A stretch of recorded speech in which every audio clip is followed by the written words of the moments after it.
Enseignement de la natation. Circulaire numéro 2017-127 du 22 août 2017.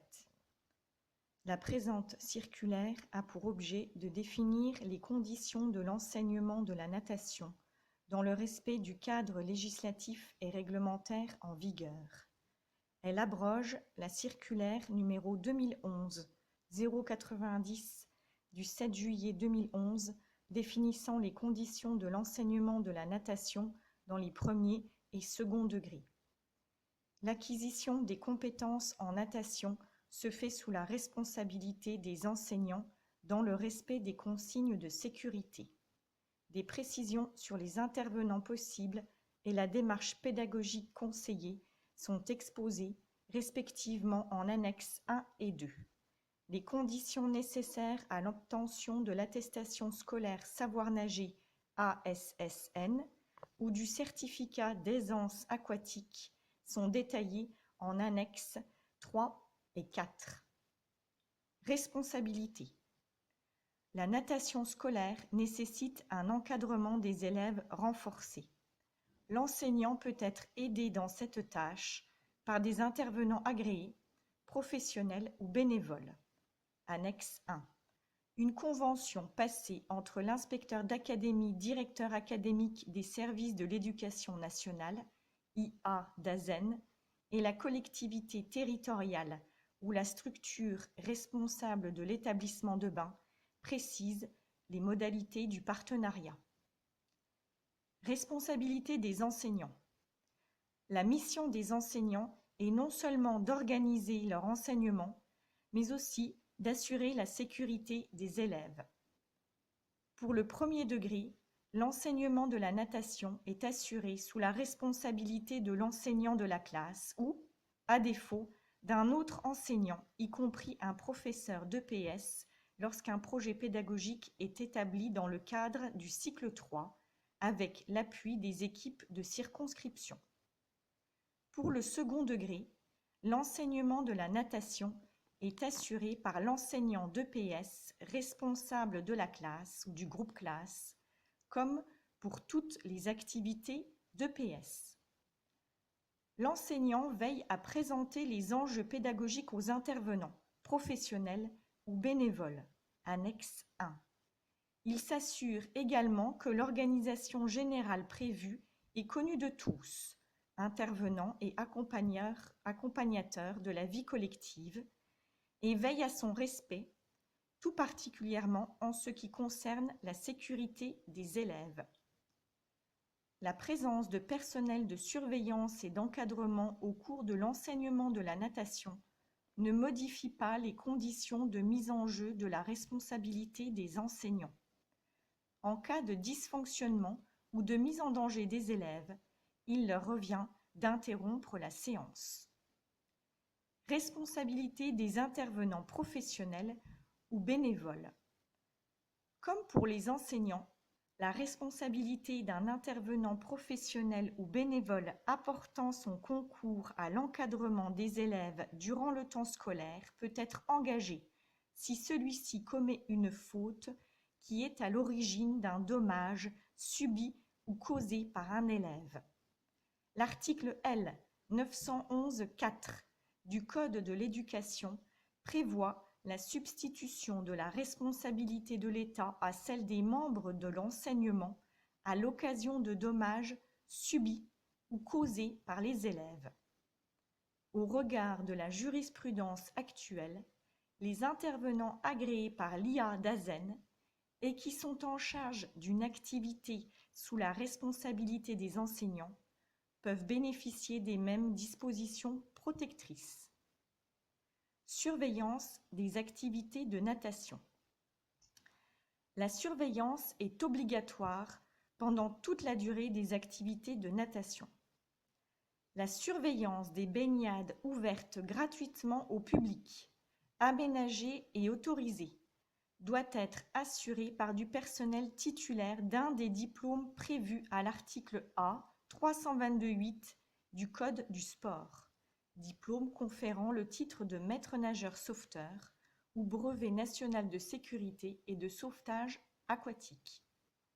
La surveillance des établissements de baignade d'accès payant doit être garantie pendant des heures d'ouverture au public par du personnel titulaire d'un des diplômes conférant le titre de maître nageur sauveteur ou, par dérogation et sur autorisation du préfet de département pour une durée limitée, par du personnel titulaire du brevet national de sécurité et de sauvetage aquatique.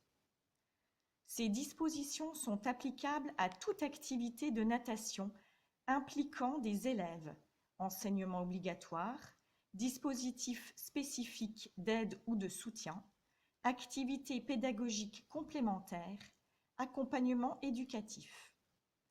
Les surveillants de bassin sont exclusivement affectés à la surveillance et à la sécurité des activités, ainsi qu'à la vérification des conditions réglementaires d'utilisation de l'équipement et, par conséquent, ne peuvent simultanément remplir une mission d'enseignement. Ils sont qualifiés pour assurer les missions de sauvetage et de premier secours. Aucun élève ne doit accéder au bassin ou aux plages en leur absence. Normes d'encadrement à respecter. Dans le premier degré, l'encadrement des élèves est assuré par l'enseignant de la classe et des intervenants agréés, professionnels ou bénévoles. Le taux d'encadrement ne peut être inférieur aux valeurs définies dans le tableau ci-dessous. Ce dernier doit être déterminé en fonction du niveau de scolarisation des élèves et de leurs besoins, mais aussi de la nature de l'activité. Groupe classe constitué d'élèves d'école maternelle. Moins de 20 élèves, 2 encadrants. De 20 à 30 élèves, 3 encadrants. Plus de 30 élèves, 4 encadrants. Groupe classe constitué d'élèves d'école élémentaire. Moins de 20 élèves, 2 encadrants. De 20 à 30 élèves, 2 encadrants. Plus de 30 élèves, 3 encadrants. Groupe classe comprenant des élèves d'école maternelle et des élèves d'école élémentaire. Moins de 20 élèves, 2 encadrants. De 20 à 30 élèves, 3 encadrants. Plus de 30 élèves, 4 encadrants. Dans le second degré, l'enseignement est assuré par l'enseignant d'EPS responsable de la classe ou du groupe classe, comme pour toutes les activités d'EPS. Pour les classes à faible effectif, composées de moins de 12 élèves, le regroupement de classes sur des séances communes est à privilégier en constituant un seul groupe classe. Conditions matérielles d'accueil. Pendant toute la durée des apprentissages, l'occupation du bassin doit être appréciée à raison d'au moins 4 mètres carrés de plan d'eau par élève présent dans l'eau pour des écoliers, 5 mètres carrés pour des collégiens ou des lycéens. La surface à prévoir nécessite des ajustements en fonction du niveau de pratique des élèves, notamment au lycée. Dans le cas d'une ouverture concomitante du bassin à différents publics, les espaces réservés aux élèves doivent être clairement délimités, compte tenu des exigences de sécurité et des impératifs d'enseignement. L'espace attribué aux classes devra permettre, pour des raisons pédagogiques et de sécurité, un accès facile à au moins une des bordures de bassin, notamment avec des élèves aux compétences encore fragiles. Cas particulier des bassins d'apprentissage. Conçus pour accueillir une classe entière, les bassins d'apprentissage sont des structures spécifiques et isolées d'une superficie inférieure ou égale à 100 m² et d'une profondeur maximale de 1,30 m. Pour ce type d'équipement, tout en respectant les taux d'encadrement précisés en fonction du niveau de scolarité, la surveillance pourra être assurée par l'un des membres de l'équipe d'encadrement, enseignant, intervenant agréé, sous réserve qu'il est satisfait au test de sauvetage prévu par l'un des diplômes conférant le titre de maître nageur sauveteur, par le brevet national de sécurité et de sauvetage aquatique, ou qu'il possède l'un des titres, diplômes, attestations ou qualifications admis au certificat d'aptitude au professorat d'éducation physique et sportive pour justifier de l'aptitude au sauvetage aquatique et de l'aptitude au secourisme. Pour le second degré, l'enseignement et la surveillance peuvent être assurés par le ou les enseignants d'EPS habituels de la classe. La présence d'un minimum de 2 adultes, personnels de l'établissement, est recommandée, quel que soit le nombre d'élèves. Dans tous les cas, un des membres de l'équipe pédagogique, enseignant ou intervenant agréé, présent sur le bassin, devra avoir été formé à l'utilisation du matériel de réanimation et de premier secours. Cette formation devra être actualisée régulièrement chaque année ou lors de la mise à disposition de nouveaux matériels de réanimation et de premier secours. Cas des plans d'eau ouverts. Les séances en eau de baignade ou plans d'eau ouverts devront être préalablement autorisées par l'IADASEN, agissant sur délégation du recteur, au vu d'un dossier permettant d'apprécier les dispositifs de sécurité mis en place. Pour rappel, les activités présentant des risques particuliers, du type descente de canyon, rafting ou nage en eau vive, ne doivent pas être pratiquées à l'école primaire.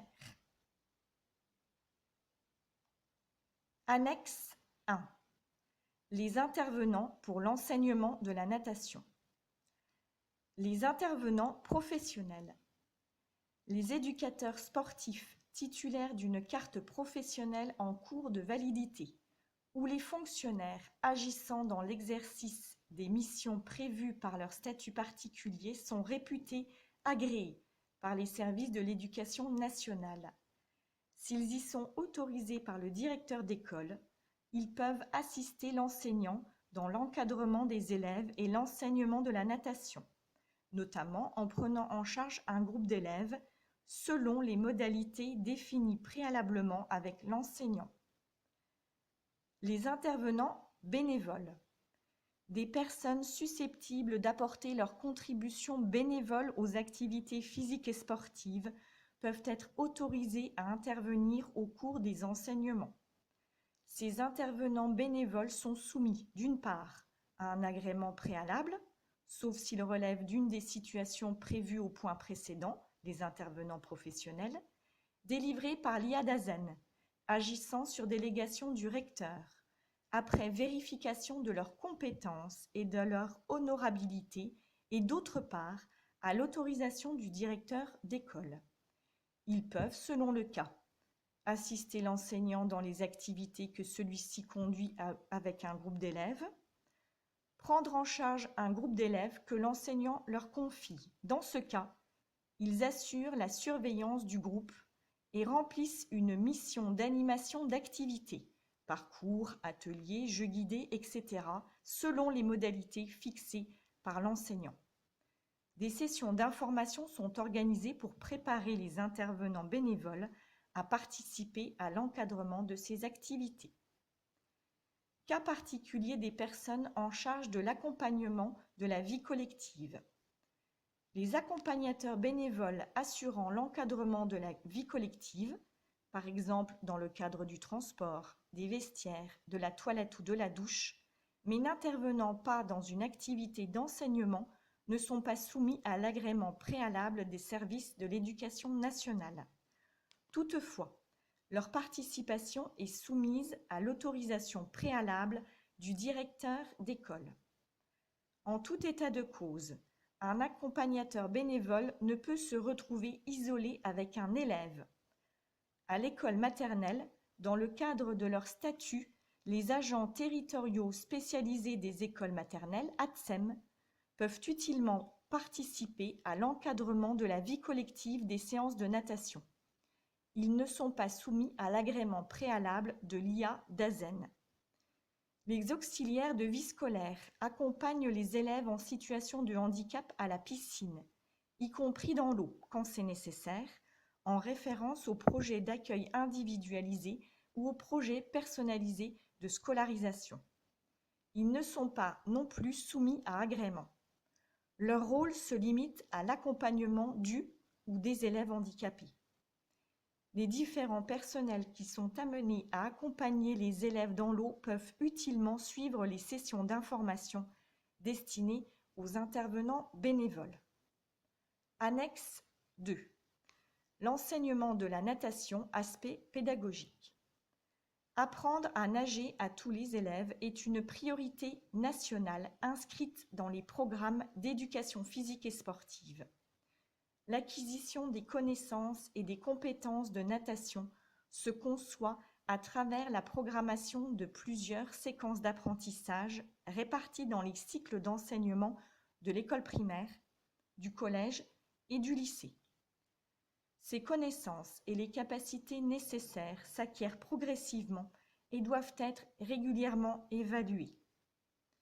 Pour les groupes d'élèves non nageurs concernés par les actions de soutien ou d'accompagnement, les modalités d'enseignement et d'encadrement doivent être adaptées afin d'atteindre les objectifs des programmes. La réussite au test d'aisance aquatique, annexe 4, ou la validation de l'attestation scolaire savoir nager, annexe 3, permet l'accès aux activités aquatiques dans le cadre des accueils collectifs de mineurs, article A322.3.1 du Code du sport.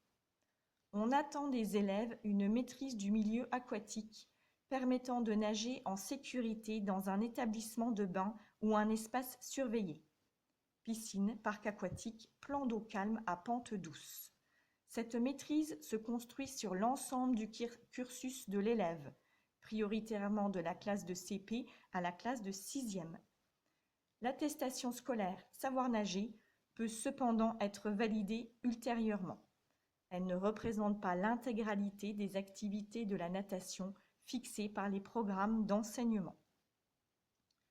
Dans le premier degré, pour permettre aux élèves de construire les compétences attendues en référence au programme d'enseignement, il importe, dans la mesure du possible, de prévoir 3 à 4 séquences d'apprentissage à l'école primaire, de 10 à 12 séances chacune.